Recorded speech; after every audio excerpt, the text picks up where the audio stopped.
Assalamualaikum warahmatullahi wabarakatuh. Kami dari kelompok 6, matkul pemrograman web 2 dengan dosen Bang Ampu, Pak Sandudin Skom Mkom dari kelas 1243E.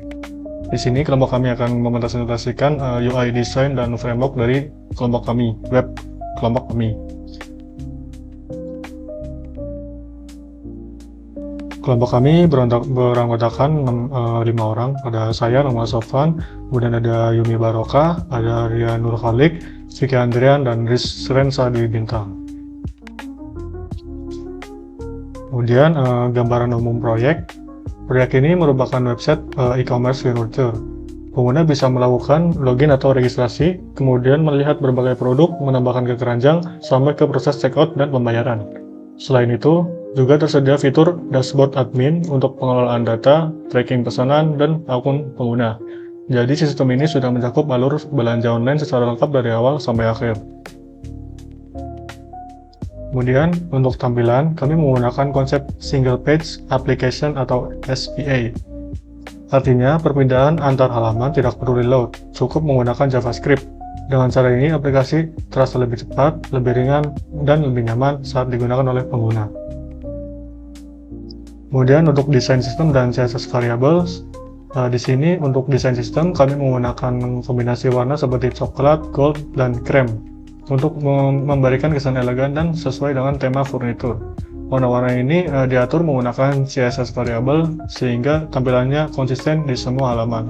Untuk font, judul dibuat lebih menonjol sedangkan isi dibuat sederhana agar tetap mudah dibaca. Perkenalkan, nama saya Rensa Dwi Bintang. Di sini saya akan menjelaskan tentang framework dan teknologi. Dari sisi teknologi, backend menggunakan Reveler dan database menggunakan MySQL. Kemudian ada Redis untuk membantu meningkatkan performa sistem. Untuk server menggunakan Ubuntu dan untuk pembayaran menggunakan FastPay. Dengan kombinasi ini, sistem menjadi lebih stabil, cepat, dan aman digunakan.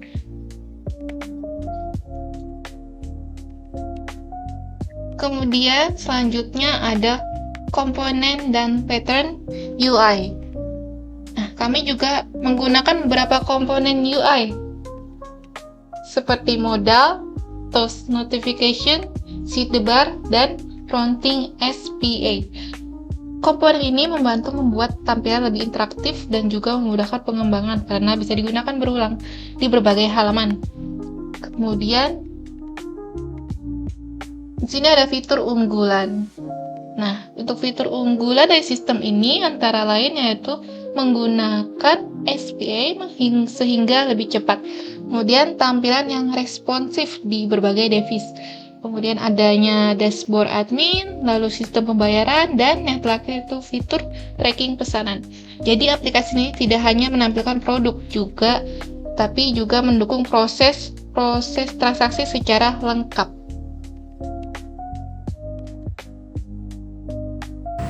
Baik, selanjutnya saya Yumi Baroka akan melanjutkan pada bagian ini. Di sini desain website dibuat dengan fokus pada pengalaman pengguna atau UX. Ada responsive grid, tampilan menyesuaikan berbagai ukuran layar seperti HP, tablet, desktop. Lalu ada micro interactions. Di sini animasi kecil seperti hover tombol agar lebih interaktif. Lalu ada visual hierarchy, penempatan elemen agar pengguna mudah memahami informasi. Selanjutnya ada state feedback, ini memberikan respon seperti loading, notifikasi, atau error.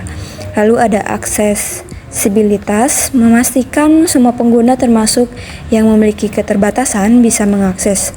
Lalu terakhir ada UX psychology, ini penggunaan warna, tombol, dan layout untuk mempengaruhi perilaku pengguna. Lalu di sini ada Home. Home adalah prototipe desain website yang dibuat sebagai contoh aplikasi berbasis web. Tujuannya ini untuk menampilkan struktur, tampilan, dan alur penggunaan sebelum dikembangkan sebagai aplikasi nyata. Lalu selanjutnya di halaman ini merupakan pintu masuk utama aplikasi.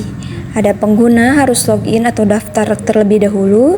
Selanjutnya tersedia form login menggunakan email dan password. Lalu ada halaman registrasi berisi data seperti email dan nomor telepon. Lalu ada fitur tambahan seperti login dengan Google atau Facebook, lupa password, lalu notifikasi saat login berhasil. Tujuannya ini agar memproses masuk aplikasi mudah dan aman. Selanjutnya, halaman beranda adalah halaman utama setelah penggunaan login.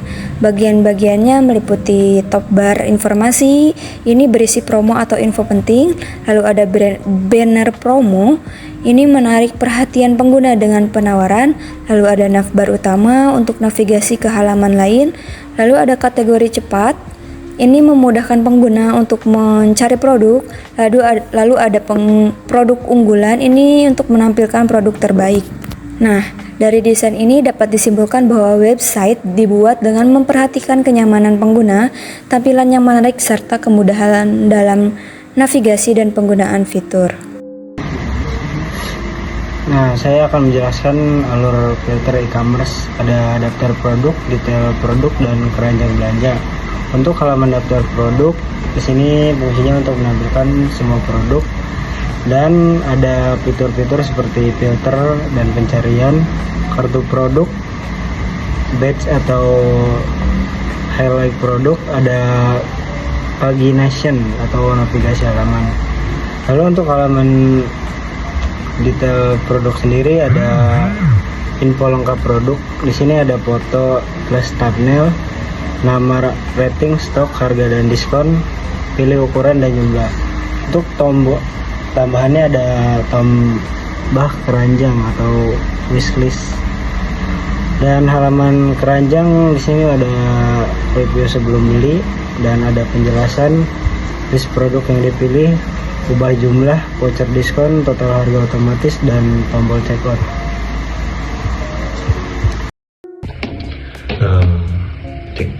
Saya di sini akan menjelaskan di bagian 4 yang mana terdapat checkout dan pembayaran, manajemen akun pengguna, kemudian dashboard admin. Yang pertama saya akan menjelaskan mengenai checkout dan pembayaran. Checkout dan pembayaran sendiri itu nantinya pertama kita akan pilih alamat. Pilih alamat itu penting karena barang itu akan kita kirim kemana, semisal ke rumah atau ke office atau yang lainnya. Kemudian di pilih alamat tersebut kita akan menyertakan nomor telepon atau nomor yang bisa dihubungi ketika kita mengirim barang.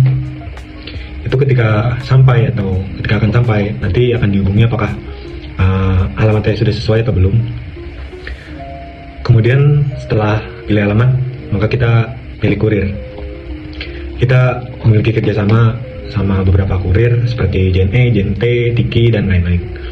Ketika sudah pilih kurir, kemudian kita masuk ke metode pembayaran. Metode pembayaran ini sendiri itu nanti terdapat list-list seperti kita membeli kursi, sofa, lemari, atau yang lainnya. Kemudian setelah selesai maka akan ditotal rinciannya, kemudian bisa langsung bayar. Ketika sudah konfirmasi dan sudah bayar maka terdapat notifikasi bahwa pembayaran telah selesai. Kemudian kita masuk ke manajemen akun pengguna. Di manajemen akun pengguna ini sendiri terdapat ada pesanan saya, wishlist, profil dan alamat, voucher, promo, notifikasi, dan pengaturan. Yang pertama ke pesanan saya. Pesanan saya ini seperti kita masuk di keranjang di marketplace yang ada ya. Jadi ketika kita sudah memilih, melihat-lihat, ada kursi, sofa, lemari, dan lain-lain, kita bisa langsung masuk ke pesanan saya. Jadi belum kita check out ya, istilahnya seperti itu.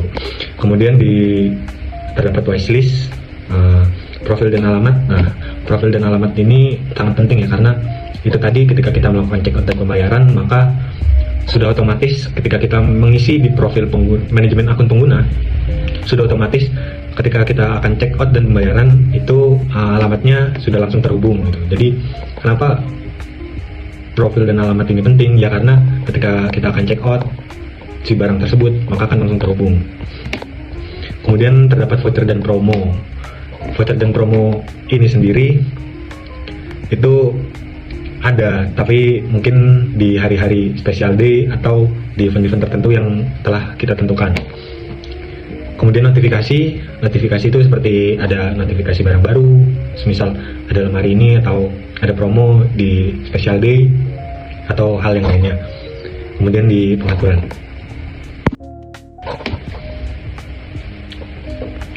Kemudian kita masuk ke dashboard admin ya. Dashboard admin sendiri terdapat dashboard, produk, pesanan, pengguna, kategori, dan pengaturan.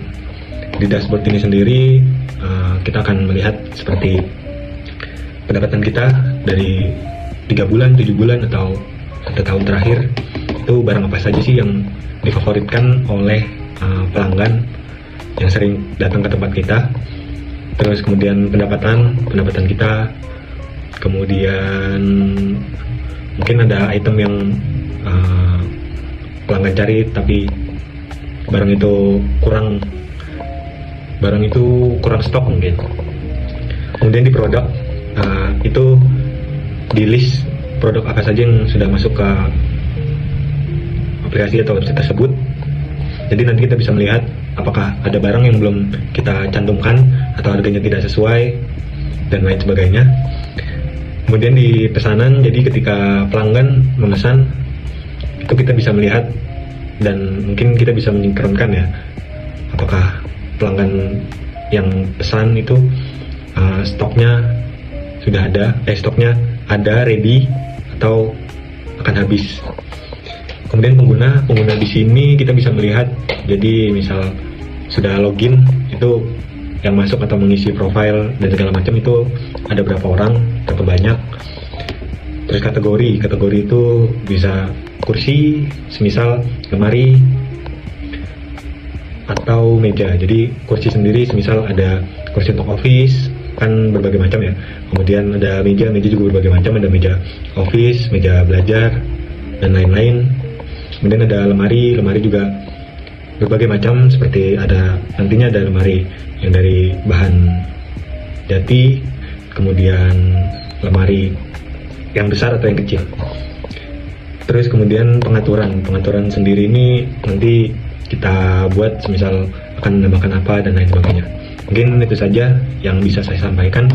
Selebihnya saya mohon maaf apabila ada kekurangan, saya minta maaf sebesar-besarnya. Wabillahi taufiq wal hidayah wal inayah. Wassalamualaikum warahmatullahi wabarakatuh.